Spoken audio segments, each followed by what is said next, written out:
Sébastien Vlore pour Asobo, vous représentez donc Asobo Studio. Et puis, on a le plaisir d'avoir Jean-François Clédel en tant que président de la CCI Nouvelle-Aquitaine. Et puis, avant de présenter Asobo, je voulais vous demander en quelques mots comment vous pourriez nous décrire la santé des entreprises de Nouvelle-Aquitaine pour cette année 2020. Bon, bonsoir à toutes et à tous. Merci de me donner quelques minutes pour présenter la santé de l'économie à Nouvelle-Aquitaine. Je vais être aussi rapide que possible, mais néanmoins, je dirais que le contexte économique international et les désordres climatiques entraînent, on le sait, un ralentissement de la croissance de l'économie mondiale et de la croissance en France. Mais notre région, globalement, s'en sort mieux que d'autres. Alors, si on regarde secteur par secteur, l'industrie connaît un fléchissement en fin d'année, mais avec des perspectives quand même en 2020 qui semblent assez bonnes. C'est toujours positif dans le bâtiment, dans les travaux publics. C'est très positif dans les services marchands. Et cette position favorable finalement de notre région, on la doit sans doute à deux éléments que sont l'attractivité et son écosystème. Alors, sur l'attractivité de notre région, tout le monde le sait, elle joue vis-à-vis des entreprises et vis-à-vis des salariés. Et de cette façon, le recrutement n'est pas plus difficile chez nous qu'ailleurs, en fait. Et d'autant plus que la réforme de l'assurance chômage commence à produire des effets sur la psychologie des salariés, en fait, et facilite le recrutement des salariés. On commence à le percevoir un petit peu. Notre région également, grâce à l'intérêt que notre président Alain Rousset porte à l'économie, a su constituer, et ceux qui nous accueillent ici, la BPAK le savent très bien, un écosystème favorable, en fait, où l'ensemble des acteurs, État, collectivités, universités, recherche, chambres consulaires, monde patronal, jouent en équipe. Et ce n'est pas un hasard si le premier club des ETI de France a été créé ici, en Nouvelle-Aquitaine. Voilà. Et à côté de ces éléments de satisfaction, on doit quand même porter notre attention sur deux points, me semble-t-il, et en particulier un sujet majeur, la mobilité. La mobilité qui engendre des désordres importants, je ne vais pas rentrer dans le détail, de la pollution, des surcoûts, on n'aura pas le temps surtout. Des infrastructures, voilà, on n'aurait pas le temps, perte de PIB régional, et en particulier sur la métropole bordelaise.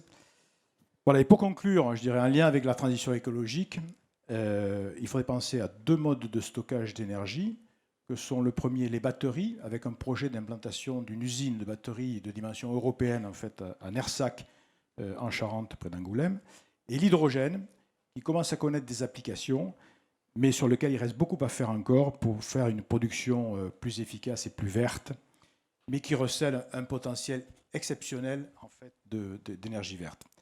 Voilà, donc pour conclure, merci aux organisateurs, merci pour cette soirée remarquable à plusieurs égards et qui montre bien la dynamique de notre région, des PME et des ETI de notre région et celle de son écosystème en charge du développement économique. Merci en tout cas de ces minutes. Merci à vous. Non, je garde le micro. Alors, un petit mot sur Asobo. Oui, alors Asobo. Asobo, en fait, c'est une société qui a été créée en 2002 par son fondateur avec 11 autres personnes, hein, et qui sont tous issus, je crois, de Callisto. En fait, tout le monde connaissait Callisto avant 2000, voilà. Et alors, si cette société a marqué le jury, alors, pardon, je n'étais pas dans le jury, mais c'est Benoît qui m'a passé les consignes, Benoît Cuisinier-Rénal. Je confirme, il y était. Il y était, voilà. Si cette société a particulièrement marqué le jury, et en particulier s'agissant de la Gironde, c'est tout simplement parce qu'elle est un spécialiste du jeu vidéo sur console, qu'elle a distribué des jeux vidéo de façon très importante dans le monde, plus de 9 millions de jeux vidéo dans le monde, un jeu bien connu, Ratatouille, vendu à plus de 2,5 millions d'exemplaires, et puis surtout, fin d'année 2019, Microsoft qui vous a sélectionné pour son jeu emblématique Flight Simulator. Voilà. Alors, et donc pour nous, c'est une pépite du jeu vidéo en Gironde. Voilà pourquoi nous l'avons retenu. Parfait. Sébastien, vous allez pouvoir nous en dire plus sur les spécificités d'Asobo Studio en Gironde. Donc, je suis Sébastien Vlore, gérant d'Asobo Studio. Asobo Studio fait des jeux vidéo. C'est important de comprendre que le jeu vidéo, même si c'est un marché énorme au monde, je crois que c'est la première industrie de loisirs, c'est des dizaines et dizaines de milliards, c'est aussi un marché ultra compétitif. Faire du jeu vidéo, c'est drôle. Beaucoup de gens veulent faire du jeu vidéo et il sort chaque année plusieurs dizaines de milliers de jeux. dont 99% qui ne rapportent pas d'argent. Et donc le problème, c'est une industrie où le winner takes all. Il faut arriver à faire des produits qui sont rentables. Donc quand on a commencé en 2002, on a regardé un petit peu les concurrents. Ceux qui avaient réussi avaient tous fait 10-15 jeux avant. Et on a d'abord, les premières années, dû survivre, arriver à faire des projets rentables, arriver à se développer dans un marché ultra compétitif. Et l'année qui a un peu tout changé, c'est l'année 2010, quand on a réussi à être sélectionné pour un contrat pour Microsoft.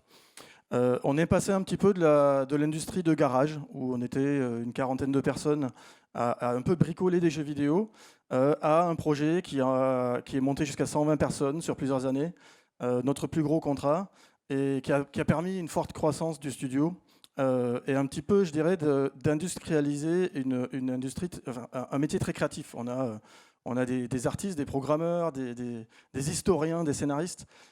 Et un jeu vidéo, c'est jamais la même chose. C'est une histoire qu'on raconte, c'est un peu comme un film, c'est toujours différent. Mais en même temps, c'est énormément de technologie, énormément de recherche, c'est beaucoup de risques.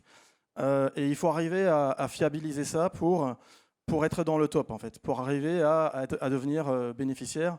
Et donc l'année dernière, on a sorti notre plus grand succès.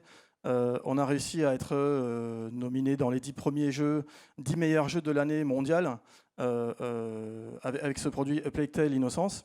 Et cette année, donc ça fait plusieurs années qu'on travaille sur ce titre, ça fait en réalité plus de 3 ans. On a pu annoncer qu'on va sortir cette année le nouvel opus de Microsoft Flight Simulator, qui est donc un simulateur de vol, le plus grand projet qu'on a réalisé aujourd'hui. C'est une centaine de personnes sur plusieurs années. Voilà. Bravo.